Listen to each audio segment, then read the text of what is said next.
What's up YouTube? This is Greg Ferris again, and in this video, not going to be doing anything informative. I want to just give my following on YouTube kind of a quick update of where I've been as far as my training, kind of my pursuit with powerlifting and training, all of that stuff. So as most of you who are probably subscribed to this channel know, I competed in USAPL Nationals in October.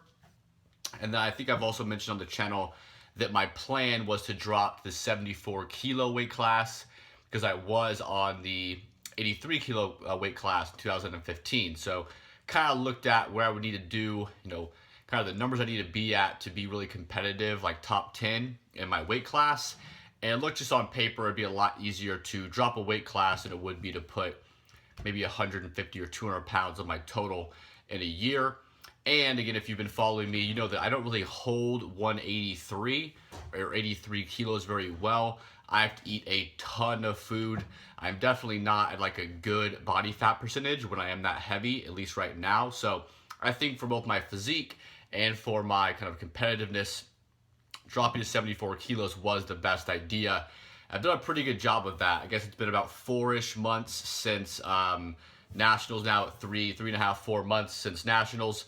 And I'm about 76, 77 kilos, so about 168 to 170 pounds, which is pretty much right where I want to be before I select a meet.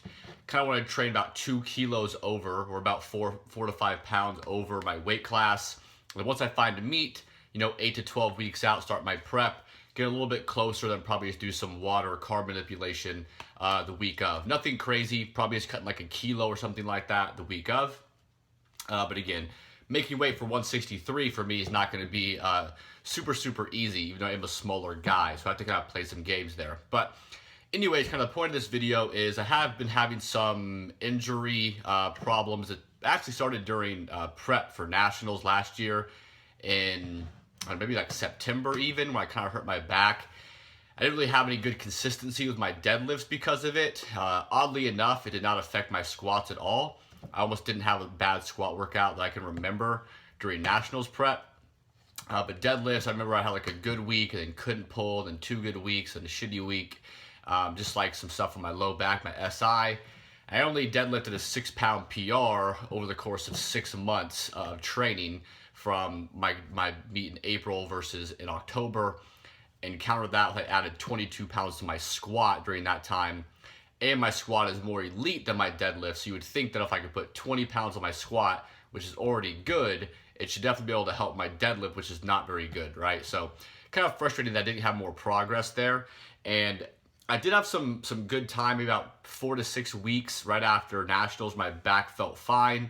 Again, I wasn't really using any heavy loads, a lot of just like 60 to 70% stuff, 8 to 12 reps, super high reps as far as what I would use for powerlifting. But as I started to creep back into the heavy stuff, the back issues kind of have been flaring up since then.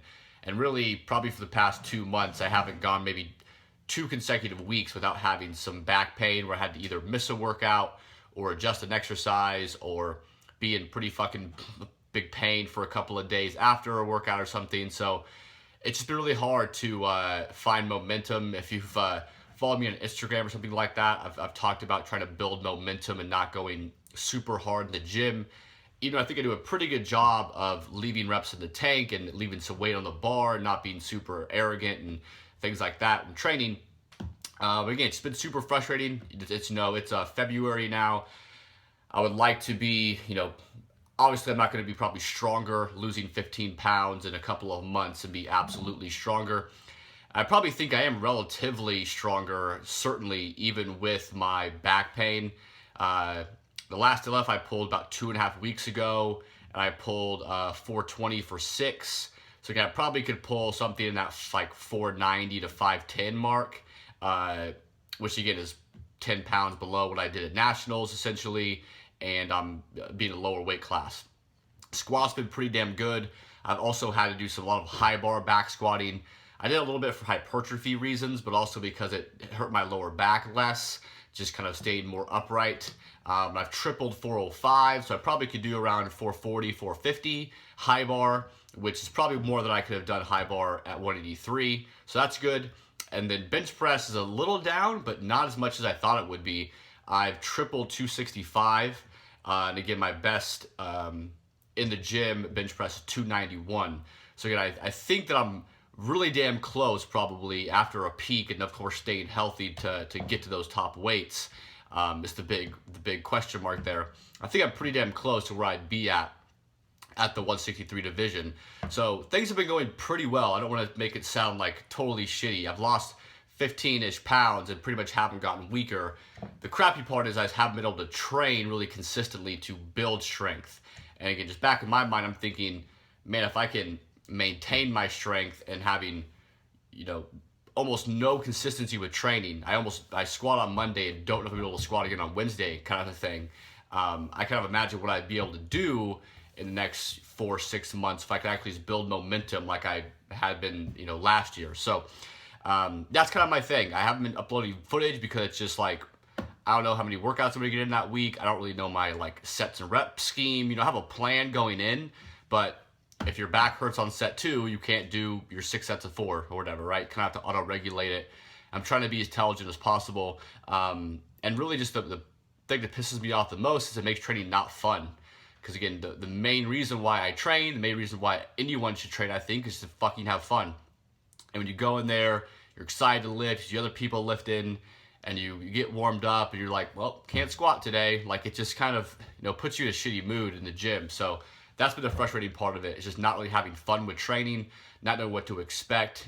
Being in pain is a pain in the ass, bending over and thinking that's gonna hurt, or having to sit a certain way or lay a certain way, just not fun. But I'm finally biting the bullet. I'm gonna go see a physical therapist next week, so I'm gonna call them Monday. I've been delaying that for as long as possible, just probably ignorantly thinking that the problem's gonna fix itself or just go away.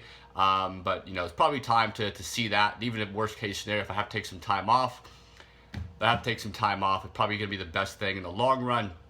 And if not, if you can just give me some quick things to do and say, don't do these 3 exercises for a couple of weeks, then I get back on track. It's fine. So certainly worth the investment of time and money for me to go see them, just because again, it hasn't been getting better. And if I want to excel as an athlete, I need to train consistently like anybody else. So, squatting once a week and getting hurt the other time I squat is not going to cut it as far as trying to be really, really good. So, again, also kind of the quick update. I have been doing some Olympic weightlifting just because I can do it and not get hurt. So it's actually fun to, have some fun during training, not in my sessions upset because something hurts. So if you follow me on Instagram, I just snatched 180 pounds, not kilos, of course, which isn't good I'd be in the 77 kilo weight class. I think I have mentioned on YouTube before, and certainly my closer friends, I do want to get into weightlifting eventually, maybe when I'm just kind of burnt out with powerlifting, or maybe once I reach a certain level of powerlifting I'm kind of happy with, then kind of just juggle them both, or maybe just do a little bit of powerlifting, a little bit of weightlifting. Of course, if your squat's really, really high as a powerlifter, your deadlift's probably going to be high as well, and that's going to be very conducive to being good at snatch and clean and jerk, as long as you get the technique down. And then bench press is just bench press. It's probably the least technical lift of all those 5. So it isn't like weightlifting. Snatch and clean and jerk is totally different than powerlifting. You just kind of need to do some little bit of adjustments here and there, I think, to make sure you're programming correctly. But yeah, so again, 180 snatch isn't really good. I did kind of look, just because I'm super competitive, at what a qualifying total for the American Open would be. And this is essentially the biggest. Powerlifting really doesn't have something that's similar to that, but it would have been similar to, say, nationals last year, where you had to hit a qualifying total that wasn't super hard, but you couldn't be a beginner. It's probably like that. Definitely now nationals next year is gonna be much more competitive as far as qualifying. But again, qualifying for the American Open isn't super hard, but you can't just be a scrub and do it either. So I kind of looked at the numbers, and I think I would have to do, it's a total, right? Not just a snatch number and a clean and jerk number, just like it would be for powerlifting. And I think it was 512 pounds at my weight class, 77 kilos, which I would be in that for sure. I couldn't cut down to the next one, which I think is 69. So again, that'd be a 200, maybe a 200, 205 snatch, and then maybe a 300, 310 clean and jerk would be able to have you qualify. So again, aren't numbers I'm gonna hit like in the next month or two, but certainly not something I couldn't do in the next year or two if I really wanted to make a run at being kind of competitive with weightlifting and powerlifting. So that's kind of my update, guys. Again, kind of hurt back, squats have felt pretty good. Bench press has felt pretty damn good. I'm actually, bench press about 45 minutes. Of course, my back really doesn't hurt it much at all. So I've been able to essentially maintain my strength while dropping 15 pounds on bench. And anyone who's powerlifted before knows that's a first lift for most people to go when they lose weight. So I'm really happy with that. Also considering it's been my worst lift since I've started powerlifting. And deadlifts has kind of been up in the air. When I train them hard, they feel good. But actually during training, they feel fine. But the next day or after those sets are done, I'm just like, holy crap, like it's hard to walk. So yeah, we'll see where I'm at with that. Again, I don't really have any plans of competing. Probably, if I can, compete in July, which is again about 4 or 5 months away. So I need to get healthy enough. Again, it would just be to qualify, so I wouldn't need to hit anything huge there. But again, I don't want to just do a meet and like squat 405 to qualify. I'd rather actually just push it, and if I'm ready to do it. Then again, nationals in October if I can do it. So that's the plan, guys. I'm not giving up. I'm just a little bit discouraged right now, but I think going to see the PT, being smarter, understanding it's going to take kind of a long time to get back, I think is the best plan. So just want to give you guys a quick update because I haven't uploaded any training footage, I think, since nationals, and that's kind of the reason why. Just kind of been no consistency with things. And if you want to see more just like regular updates of my training, go check me out on Instagram. It is now just at MyoBrain, MYO-Brain, on Instagram. Also Facebook, MyoBrain by Greg Ferris. I post a lot of my training clips and updates there. So thank you, guys. I really appreciate it. As always, go check out the website, myobrainperformance.com. Check out all our stuff there. Books, clothing, coaching, all that stuff. Appreciate it. Have a great one.